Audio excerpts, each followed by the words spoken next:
Hello বন্ধুরা, তো আমার নাম স্বপ্না। আমি দিল্লিতে একা থাকি। তো এটা আমার ভাড়ার বাড়ি। এতটাই নোংরা, এত তেল চিট ছিল। এটা আমি পরিষ্কার করার পর ভিডিওটাকে আপডেট দিয়েছি। এর আগে দেখবে ভিডিওটাই। এত নোংরা, একটুকুন সস্তা ঘর নিতে গেলে এইরকম ঘর পাওয়া যায়। জানি না কে থেকে গেছে, কোনোদিন পরিষ্কার করেনি। আর সস্তা বলি তো 8,000 টাকা ভাড়া, আর কারেন্টের বিল আছে।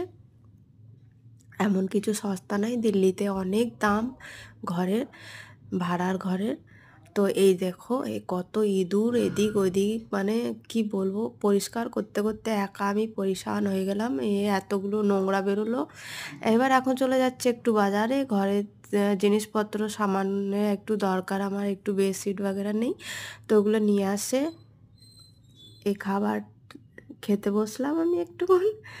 আর এটা বিশাল মেগামার্ট দিল্লির, তো এখান থেকে আমি কিছু শপিং করে বাড়ি ফিরে গেছি। আর তারপরেই এই যে বেডশিট বাগেরা যেগুলো লাগিয়েছি, তো এটা ফাইনাল লুক। তো তোমাদের যদি ভালো লাগে প্লিজ চ্যানেলটা সাবস্ক্রাইবার করো আর আমার পাশে থাকো। আমি অনেক একা, আমার অনেক সাপোর্টের দরকার। প্লিজ তোমরা একটু সাপোর্ট করো। Thank you so